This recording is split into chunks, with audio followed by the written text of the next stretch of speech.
I have here with me Tom, who is the founder of presentation studio Synapsis Creative, who is joining us from Australia.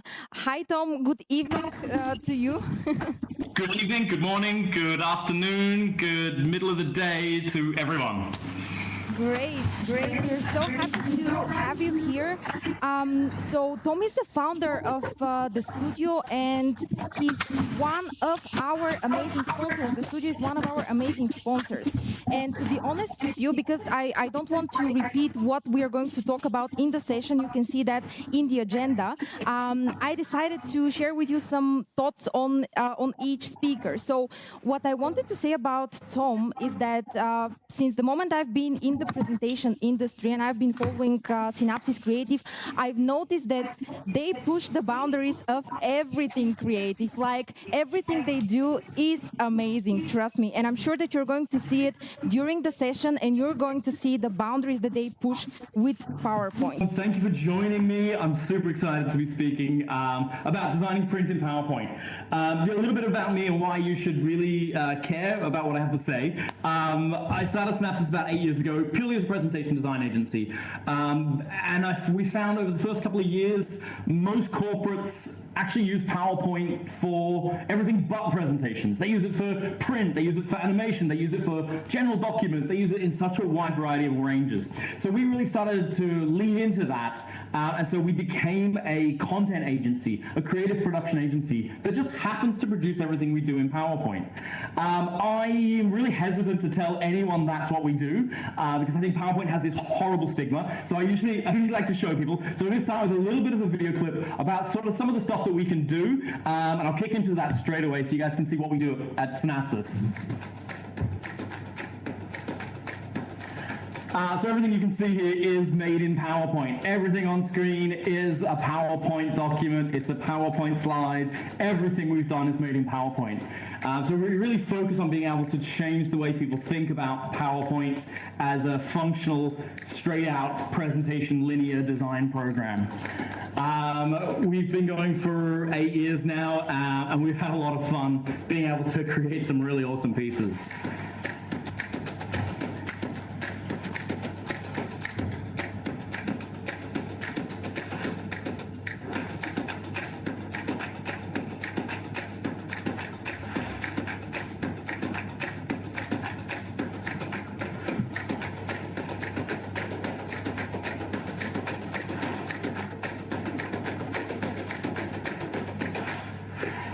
That's pretty much us. A little bit about this talk today. I speak really quickly. I'm going to pre-apologize for that. My job is to run an agency. I'm not a professional speaker, but I love speaking and I love sharing the information and knowledge that I've learned over the last few years. So I do speak quickly, but you guys all have access to this for the next 7 days. So watch it again, maybe in slow-mo or maybe at half speed, and you'll be able to pick up a lot of stuff. I do speak quick. I'm Australian. I apologize. And occasionally I swear, and I'm really sorry about that. It is just something, I've come from an agency sort of design background. I swear a bit, and we'll all get used to it, all right? So, a little bit about us. We work with a whole heap of global leaders. We work with a whole heap of big corporate clients. We work with about 25% of the world's top 60 brands. And we help them not only to produce PowerPoint, but we also create animations and interactive pieces and print pieces as well. So there's a whole heap of them. They're all there, and they're all lots of fun to work with, some more than others. I also, look, I know a thing or two about PowerPoint. I was lucky enough to be an MVP for 2 years running, and I'm also lucky enough to be a Presentation Guild board member last year. So I've done the years, I've done the time. But today we're talking about print, and a lot of people there's always this huge stigma about PowerPoint. I've always had this massive problem with people thinking PowerPoint can't even do slides, let alone anything else. And so we're all about producing stuff that you can see, because once you can see it, you can actually feel that actually it is possible to create incredible print documents in PowerPoint. I'm going to do a really quick show, and I'll probably cut this off halfway through because I'm kind of sick of seeing my own stuff. But here's a really quick video of some of the print stuff you can do in PowerPoint. So these are all print documents, these are all print designs, and everything you see was built in PowerPoint. We don't use InDesign at all in our agency. So we use PowerPoint as the core fundamental program to create print documents. And so we've had a lot of experience doing it. I'm already bored seeing this, so we'll move on. All right, today's agenda, we're going to go through 4 key aspects of creating a print document in PowerPoint. Now, I'm hoping this is going to be for the very earliest people who sort of know about using PowerPoint. I hope you've opened the program because I'm going to jump straight in and we're going to do some live demos as well. We're going to go through grids, guides, structure and size of a document. We're going to go through imagery, fonts and colors. We're going to go through visual hierarchy and we're going to go through composition. Now, all of these things are what I would probably say are the secret sauce that graphic designers possess that lets them create graphic design documents that you can't create. There's no massive club of graphic designers with all these secrets they don't tell, and if there is, I'm breaking all the rules because I'm going to share every single aspect. And eventually we're going to go through an example of how we created this document. Now, this is a really simple brand book. It's really nice. It's got some really simple elements in there that you guys should be able to build by the end of this. So it's a relatively easy document that I want you guys to be able to build. So the first thing we're talking about is grids, guides, and structures. Now, I'm going to put a really boring intro about grids, guides, and structures on the screen. You can read it, but effectively grids and guides and structure are all about creating consistency in your document. You need to be able to create something that people feel comfortable reading. If you suddenly put a bunch of titles on the left-hand side and then down the bottom, and then on the next page you've got just images and they're all scattered around, people really don't like reading that sort of stuff, and it really confuses them, and as soon as you've confused someone, you've pissed them off enough to not like what you've produced. So grids, guides, and structures is all about creating really solid, firm ways that you can put your content in and have it look nice, but also really most importantly, look consistent. It's because great design is fundamentally rooted in consistency. So we're going to show a couple of examples. So the first thing you need to ask yourself is, what is the end product? And I'll go through a bunch of different examples of end products. Here we've got an A4 magazine, we've got landscape books, we've got posters, we've got trifold brochures, we've got DL flyers, we've got concertinas. All of these are different types of print documents. So one thing you really need to know, first and foremost, is what are you actually making? The next thing you need to know is, what size is it? Is it a massive billboard that's going to be seen by cars and trucks as they drive past a highway? Is it going to be an A4 portrait booklet? Is it going to be an A4 landscape booklet? Are you going smaller with the A5s or the DLs or square sizes? So you've really got to know, and you've got to decide this before you open PowerPoint. Once you've opened PowerPoint and started mucking around with slides, it's too late. You're going to really mess yourself up, and you're going to start moving stuff around, and most of your time is going to be trying to work out how to move stuff around. The last question for grids, guides, and structures that you have to ask yourself is, who and how is this being printed? Now, there's 3 kind of critical areas in this. One is the dimensions. Check your required dimensions. If you're printing this with a professional printer, they're going to want you to print with bleed and crop marks. Now, that's basically a term that means they want you to print it a bit bigger so they can chop it down. And all that comes from is their printers basically will print to the edge of the page as much as they can, and then they'll cut it so on the very fine line of the page, you won't have any white. If you print this from home, if you print pieces from home, you can sometimes get really fine white lines down the edge of the page, and that just means your printer doesn't quite get the ink all the way to the edge.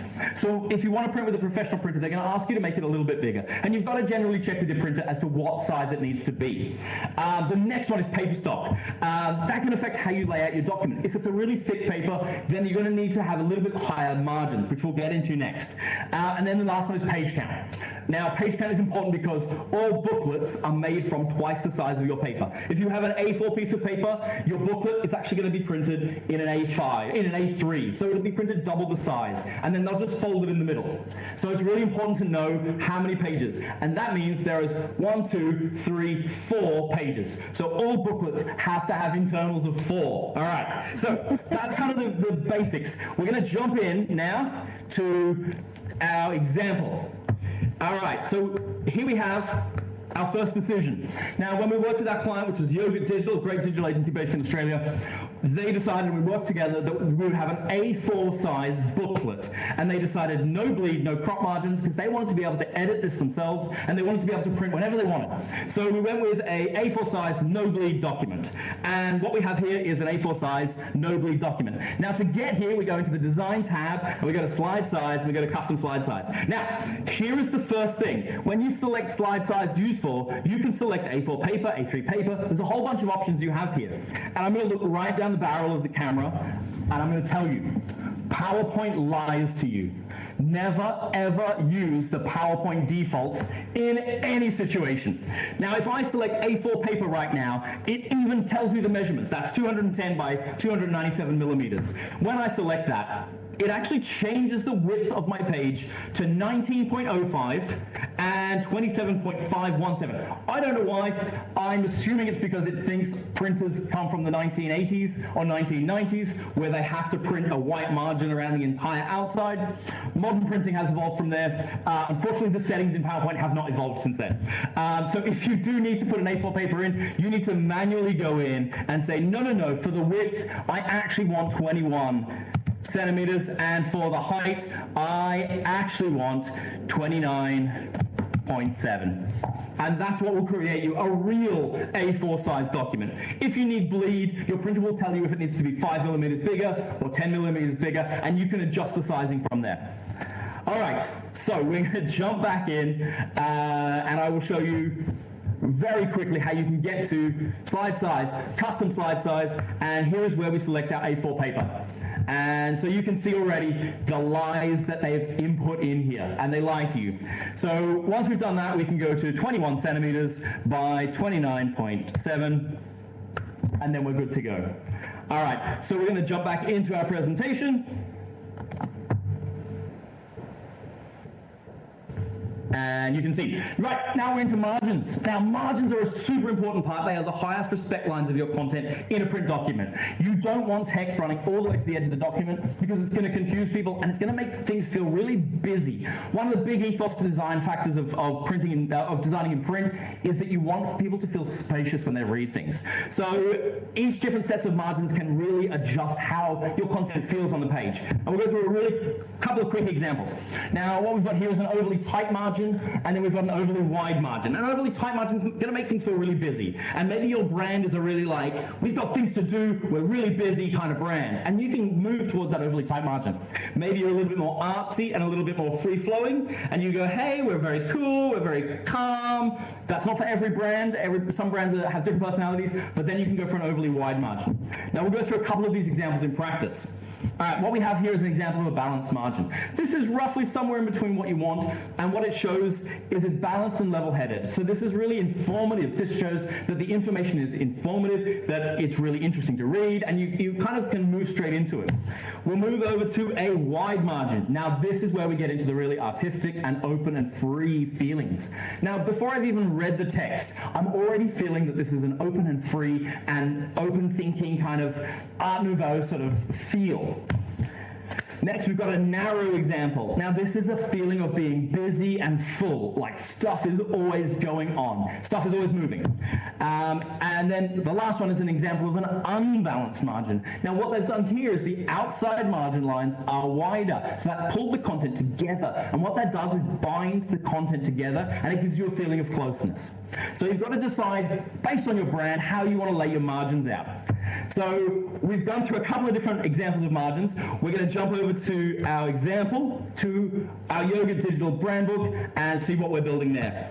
Now we decided on a pretty level-headed 2.5 all-around margin. Now I'll zoom in there. Now what you can see here is what's called our guides in PowerPoint, and I want to run you through those guides really quickly. There's a couple of different ways you can create guides, but to turn them on, you right-click on the page outside of the slide, and you can select Grid and Guides, and then you make sure that's ticked. You can see here, I can turn them off, and I can turn them on again.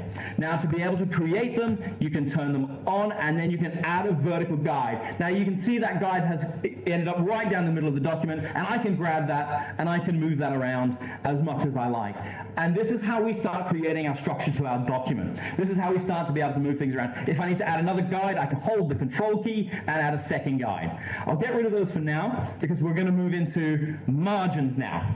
So margins this is our global content area. This is our respect area for our margins. I'm not going to put any words outside of these areas on the whole document. This is my rules. Right, now we've done margins. I'm going to move to the next one. Now our next one is where we get into grids and columns. Now columns are a little bit more structured and a little bit more difficult. So we're going to look at a brief history, a really, really brief history of grids and columns. This structure of design dates back to Renaissance artists. We're literally talking thousands of years ago. It's moved through architecture, it's moved through cartography, typography, printing, web design. Guides and grids are everywhere, and you've got to learn these if you want to be able to create presentations or print pieces. And these are rules, I should also mention, these are rules that also apply in PowerPoint for presentations. You really need to be able to get a handle on these really basic design concepts. So these columns are all based on the golden ratio. Now the golden ratio is a beautiful a symmetry that is defined by, I think it's 1.161, and effectively it is a spiral that has been seen throughout time. It's one of those magical things that represents balance, and it represents focal points, and your eyes are automatically drawn to specific things that are using golden ratios. Here we can see them in Da Vinci and the Great Wave, but you can see them all the way up to modern times where you can see them on websites and you can see them in print. Now what the golden ratio does is focus our attention to specific points on a page. So it's really important to be able to see exactly where you want people to look. Now, I don't expect you guys to know all this. I don't expect you guys to go, right, let me read a book on the golden ratio, because there are thousands of books written. So what I'm saying is start with inspiration. Go pick up a magazine, go pick up a newspaper, go look at a poster. Everywhere you look, if it's been designed with a grid in place. Now what you can see here is a 2-column grid on each page. Now it's quite simple. Effectively, all the content is moved into 4 separate grids across a double-page spread. Now already that gives us a sense of balance, and it gives us a sense of symmetry, and it gives us a sense of consistency. If we suddenly start moving things around into different sizes, it gets really complicated. Now as we start getting bigger in our grids, we can move to the next grid. Now this is a 6-column grid across a double-page spread, or 3 columns per page. Again, if you look at the original, you can see that this is still quite an interesting visual piece, but it still feels very structured. And we'll go to an even more complex piece, which I think this is a 12-column across double-page spread, taken from a newspaper. But you can still see that every single piece of written content sits within either 1 column, 2 columns, or 3 columns wide. So you can use your columns in selections of 1, 2, 3, 4, or all of them. But so long as you're sticking to the same number of columns, it's really, really important. So we've got columns down. I'm going to go back to our example, and in our example we've gone with a relatively modest 4-column grid. So we've got a 4-column grid here. Now I want you all to see these columns. Basically I'll throw some shapes in there so you can see them. We've got a column that sits here that is this, and if I drag this across, you'll find that these are exact replicas of our columns. So each column is exactly the same size, and they sit within our margins, and the spaces in between are called gutters, and you can select the size of your gutters based on how wide you want the text to sit apart from each other. Now there's a bunch of different ways to create these, but there's 2 really fundamental ways. One is the long and boring way, where we create individual shapes for our gutters, and if we say, for example, we want our gutter to be 0.5 centimeters, so that's our gutter size. You drag your gutter, you drag your first gutter to there, and you drag the last one to the outside of the margin, so they sit on just outside your margins, and then you can throw in 3 in the middle, doesn't matter where they are, and then we can select them all. Under shaped formats, we move to align and then distribute horizontally. Sorry, grab the text box in there as well. Now that gives us our gutters. So now we have really clean gutter lines, and if we want to then put our margins against those, we can add a vertical guide, and we can throw our vertical guide and start moving it around till they all match each of the lines. Now that's a really slow, rather boring way. The fastest way is through Bright Carbon, which is an agency based in the UK and US, produced a wonderful tool called Brightside, which is a fantastic tool. I recommend everyone download it, and it automatically can create these for you. So it's a really easy to use tool that automatically creates these column grids for you. And so I highly recommend everyone jump in and go see the guys, go to the website and download that tool, because it's fantastic. So Now, we've got our margins down. Now, I apologize, guys. I am going through this quickly, and I do expect you guys to go and look back over some of this, because this is a lot to take in. Our next piece that we've got is imagery, fonts, and colors. Now, I'm assuming a lot of people that are watching this and a lot of people that are attending this conference either work with brands or work at a company that has a really set brand. So a lot of the time your imagery, fonts, and colors are going to be pretty set. So we'll skim through a lot of these fairly quickly. Choosing imagery, your images should tell a story. For God's sake, don't show a photo of someone in an office and then a swimming pool, a tree, and a donkey. Unless you're literally telling a story in your brand or in your book or in your piece about someone that works in an office that went swimming and loves trees and owns a donkey. Always choose imagery that tells a consistent story. That said, once you've got your imagery, there are a lot of different ways you can edit these images. Every visual element, it should support your story, it should support the information that you're presenting.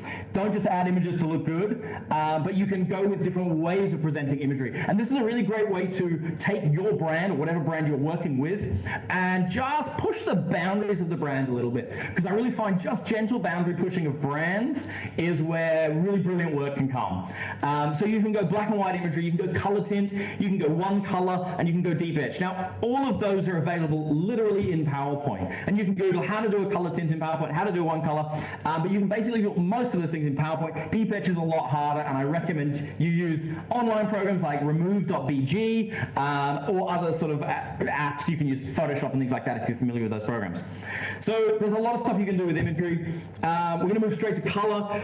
There's obviously a hugely subliminal power in color, and it's critical that you can get it right. It's really important to be able to see what color is moving where. So once you've got your colors set, I'll move on to being able to choose your color.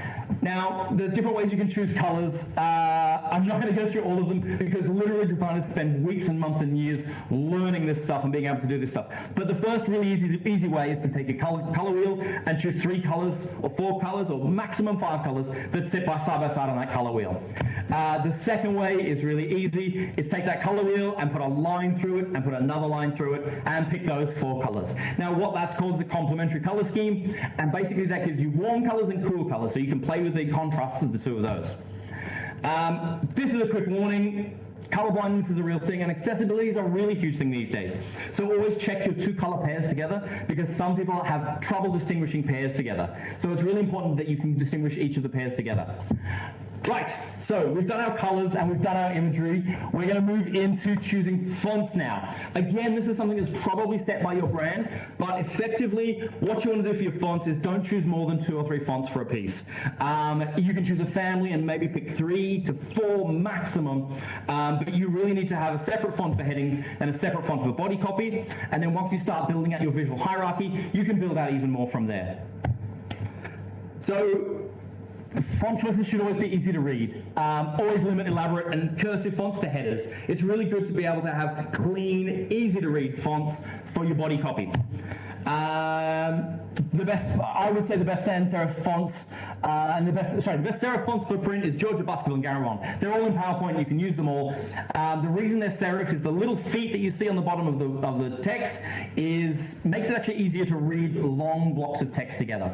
I wouldn't recommend these fonts for use on presentations because in digital spaces it's very hard and those words become blurred together. But in a print scenario, it actually becomes easier to read serif fonts. So use serif fonts for your body copy. And then use sans serif fonts for your print big, bold headlines. A couple of examples in there: Century Gothic, Verdana, Helvetica. I like Gotham as well. Now, fonts are hugely iconic. They can become massive. Now, what you see here is actually 2 fonts from the same family. Now, the way they're used and the way they're presented become completely different life forms of the font itself.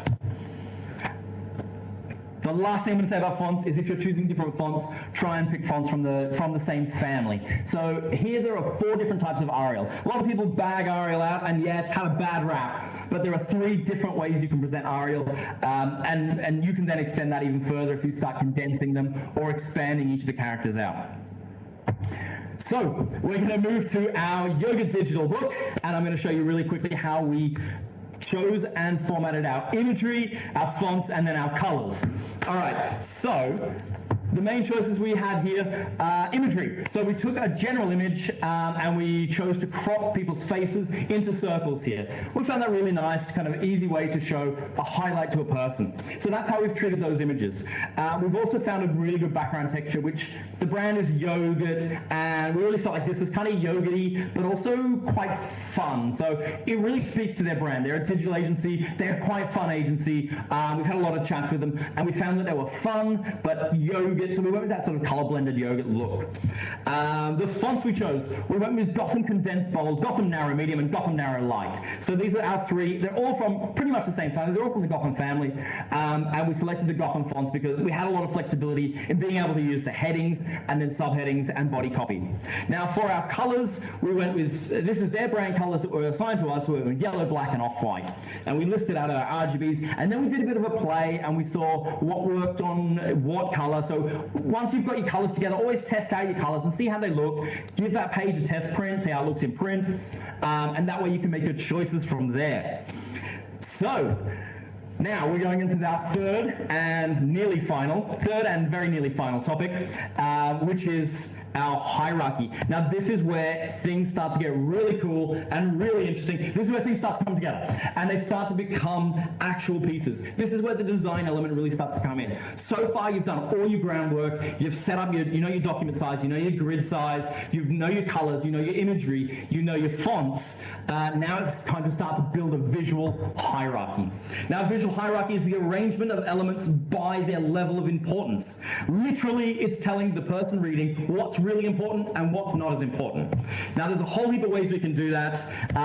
Reading direction is one of the big ones. We can do size, space, contrast, alignment, repetition, proximity, white space, texture, and style.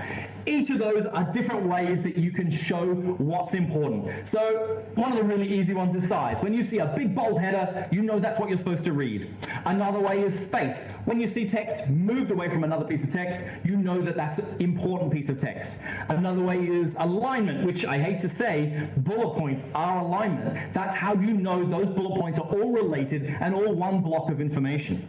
So each of these ways is different ways that you can create a visual hierarchy. Now, here's an example of how visual hierarchy is important. This is no hierarchy. This is what you would get out of Word. This is what you would basically produce as your first draft of content. Now, once you apply hierarchy, you can move to something that looks a little bit more like this, which really speaks volumes about what is important. We've pulled out the numbers. We've pulled out the percentages, so it's really important. We've listed it so you can see the 1, 2, 3, and 4 running down, and we've put that in a block of color space. So here's where you can start to see how visual hierarchy becomes levels of importance. I know immediately this is the 4-step content creation cycle because that's the header. It's top left. Most Western people read from top left to right. So usually positioning titles in the top left is one of the important ways that you can put your titles to a prominent position.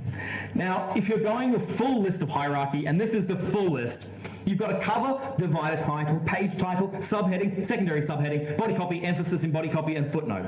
Now it's really good to be able to list these out and actually plan how you want these to be before you start the document. If you sit the entire time and just sort of play and muck around, you're going to find your first slide and your 16th slide, or your first page and your 16th page are going to look completely different. And that's really going to break a lot of consistency. So you're going to find that your consistency levels start to really change.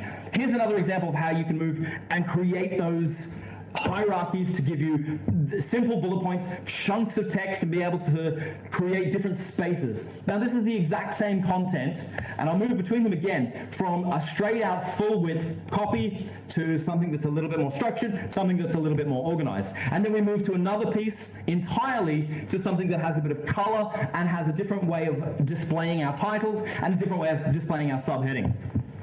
And another way completely again, by using our content areas to block out how we sit in position. So that's the basics of visual hierarchy. We'll jump into our example of Yoga Digital and we'll be able to see how we've used that visual hierarchy. So this is where things start to get really, really effing cool. So here's how we started with our visual hierarchy. Now this is a big, bold company, so we wanted to hit our headers really big. So we went for 150-point condensed black Gotham, all caps, shouting out our headlines. Hey, this is important, this is information, this is really cool to read. Where possible, we used it on its own page of space. So that gave it a lot, and if we couldn't use it on its own page, we used lots of white space around it. We then went for our subheadings. That's when we started bringing our content all the way down. And we went for a subheading of 18-point Gotham Narrow, which is a lot smaller, but that gave us really a good way to play with white space. Because this is a relatively creative company, we wanted to give them a lot of white space and be able to create a lot of associated body copy space so they could be able to feel that artistic sort of feel.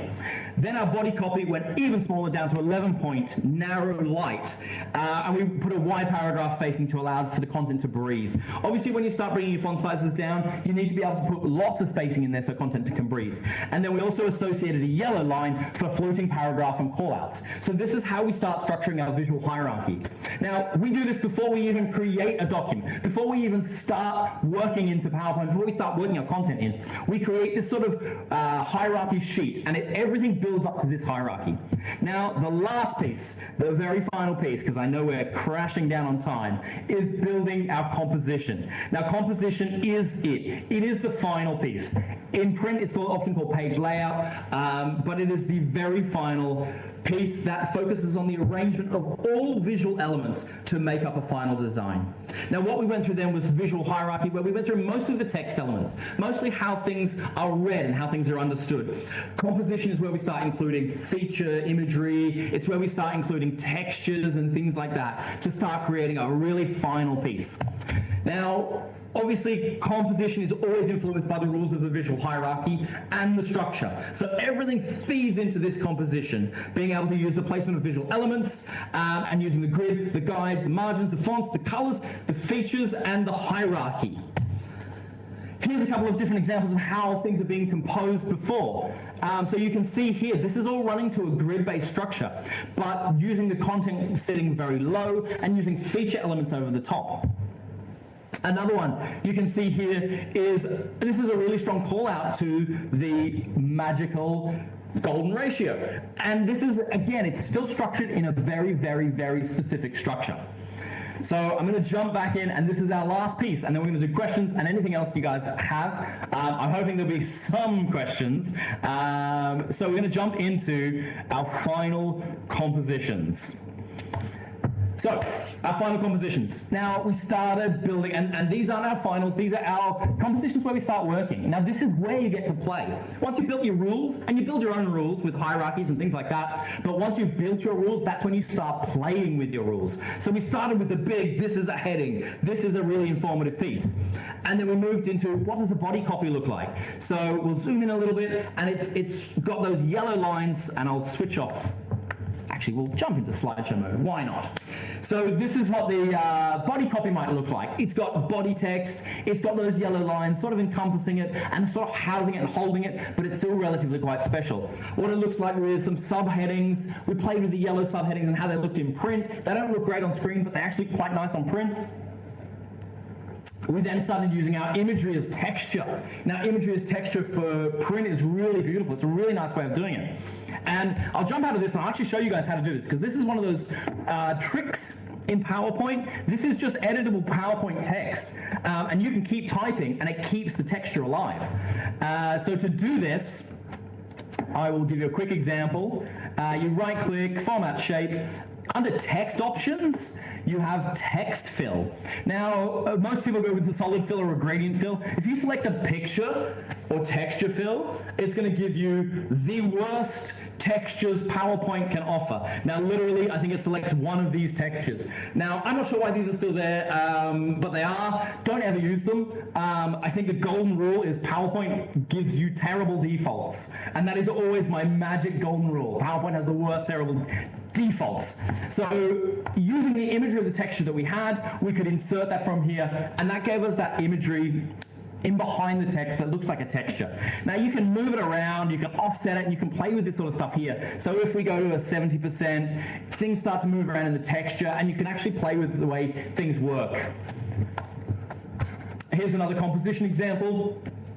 Utilizing our header. This is where we utilized our header over the image, and we called it out, and then we had both a left and a right content sections. Now, I'll tell you right now, these are what we put together as mocks. Not all of these made the cut. So some of these we went, you know what, it's nice, but it's not right for this document. We want a consistency, and we wanted to be able to bring it all together. Another example of how you can play both left and right alignments to be able to section out your copy. Now, all this is doing is using the exact same visual hierarchy, but it's moving things around on the page a little bit and moving our elements a little bit to try and find what works within the grid and within the structure. If I escape out of this and I show you, you can see exactly, this is built exactly to our grid. Each one of these text boxes fits within our grid. We don't use anything outside of grids, and that makes it all feel sort of holistic and all structured together. Another example with a quote that sits out. Another example using a cutout through white. So all of these are different examples of how we could build that content out into a multitude of different slides. So that's pretty much it. Now, for those of you wanting to see the final, I will throw up the final and we'll go through a couple of slides, and then I'll open it in Adobe. We'll show you quick how to export. So the final contents. It was the yoga story so far, and then we go through table of contents. Here we played off using the texture and using a different texture, or the same texture but a different layout of that texture over text, which really kind of highlights it and brings it out. On the opposite side of that page, we used a transparency. We copied that image and we blurred the image so you could see a little bit more clearly through it. And again, each font size you see is all aligned to exactly what we've been using so far. So we'll flick through. We did end up using that layout, and we used its brother as well, which is the other side. So we played off the two different layouts using this. And if I throw up the grid, you can see we've got our grid in there. Sorry, this. And next page, again, we're using the big bold lettering, and then we've played to the left, and then we went into a yellow background. We played with that color as a background and how that looks with the texture. Now, this is a really simple print piece, and there's not a whole lot of elements that are used. We're just using them in a lot of different ways.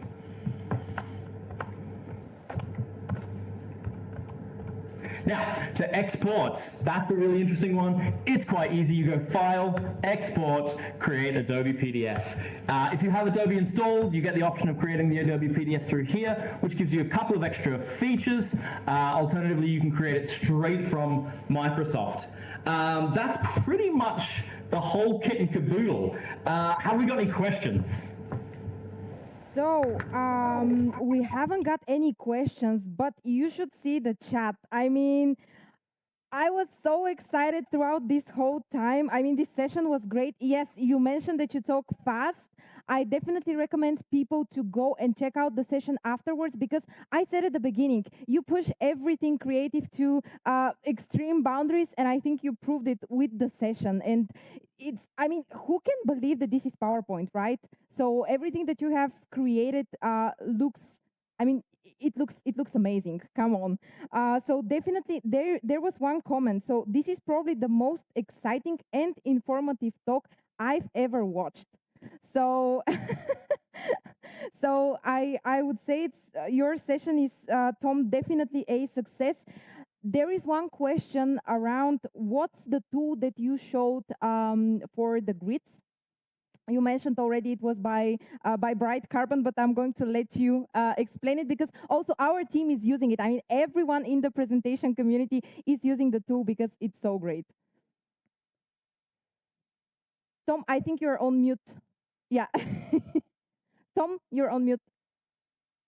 A very cool tool. It's created by a guy named Jamie Garrock, and basically a bunch of industry people, myself included, have been lobbying Jamie to create a tool that is worthwhile for designers and really hits a lot of the features that designers need in PowerPoint. A lot of designers, a lot of us tried pushing the PowerPoint development people, and we all know that, you know, things can take a little bit longer in those sort of senses, and sometimes that's not a priority for them. So Jamie was very kind enough to create this tool for free, and you can jump on Bright Carbon's website and download it. I highly recommend it.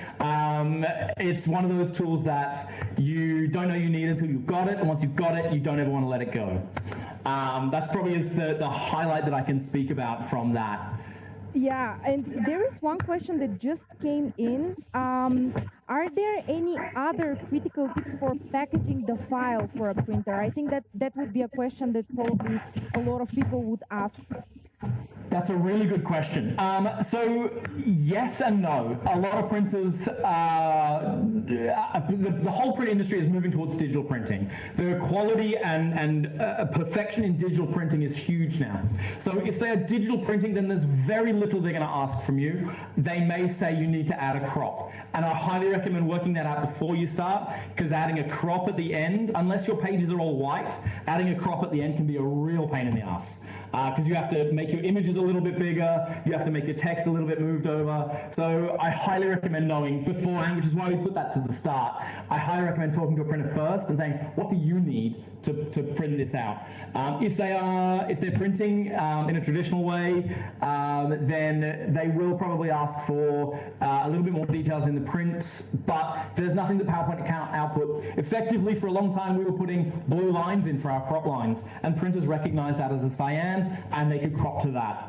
So there's really not much you can't do. We created merchandise with PowerPoint using blue line outlines as the cut lines. So there's really not much you can do that printers can't deal with these days. But don't ever tell them it's in PowerPoint. That's the number one rule. Because we've talked to printers before and said, hey, can we send you the PowerPoint? And they said, no, we'd be better off designing that in a professional program. Then we send them the PDF and they go, oh, so you got it designed in InDesign then? And we go, sure, yeah, we didn't, but you know, whatever it takes for you to print this. So yeah, so I'll just take you through the last thing. This is the final brand book, and you can see it with the double page spread, so it's a little bit more you can see how we've hit those lines in the crop lines, and you can see how we've played the balance from left and right. So this is the export from Adobe. And you can see how we've sort of hit the left and right a little bit more and been able to sort of balance our content. Wow. All right, so anything else? That's everything from me, guys. Yeah, there is actually one more question which I think is quite valid. So how do you handle large images when the file gets too heavy? So what would be, especially for print, maybe what would be your suggestion when images Don't are too downscale, just live with the big images. If you're printing, you really should live with the big images. There is a way, and I'll give you a quick demonstration.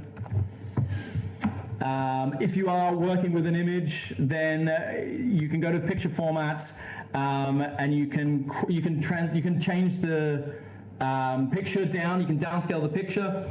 I would always reset the picture to its highest resolution and keep it there in whatever format you can. It's one of those big things that I really wouldn't crop it down. That's one of the, because once you start compressing, you can compress down to different resolutions in the compress area, but effectively the highest one is, it says, and again, I'm so sorry, this is where another point where PowerPoint lies to you. It says print is 220 ppi, which is excellent quality on most printers and screens. That is a lie. A printer will tell you 300 ppi, absolute minimum. So don't always follow PowerPoint's guide on that one. But if you are using high fidelity, you can knock it down to 330. That's probably the only recommendation that I would have. Other than that, you've kind of got to live with it. As soon as you start downscaling, your print quality really starts getting compromised. Wow, thank you. One last thing, guys, very, very quickly. If you have any questions or you want to read or learn about us, we have a website. It's got a really cool blog. We publish 2-3 posts a week on all sorts of different assets of PowerPoint. We have a whole heap of free stuff in there. We have magazine layouts for free that you can download. We've got a whole heap of ebooks and things like that. So we've got print pieces you can download. You can also jump on and get a print animation or presentation quote online, so you don't have to speak to anyone at our agency. You just fill in a bunch of forms and you get a quote for your project immediately. So it's super easy. So feel free to jump on our website, synapsiscreative.com. Absolutely, and last but not least, again, I already mentioned that Synapsis Creative are sponsors of this event, so make sure you go and check out their booth in the expo area. They have a great offer, so make sure you do that, really. I mean, you already saw amazing things are happening there. So I'm super excited, Tom, that your session was actually first, such energy, such passion. So I'm really, really happy about it. I'm sure that our design team who is in the backstage are probably watching the session and are like, oh my God, this looks amazing. And it's been done in PowerPoint, because we typically don't do it in PowerPoint, to be honest with you. But I'm sure that now we'll have some time to kind of explore it. Now is the time. With the new features of PowerPoint, now is the time to do it, because you can now collaborate on the web. It's so easy to have your clients working in the document, changing content, changing text. It's now is the time to be able to really hit PowerPoint hard, because I think it's penetrating corporations like it's never done before.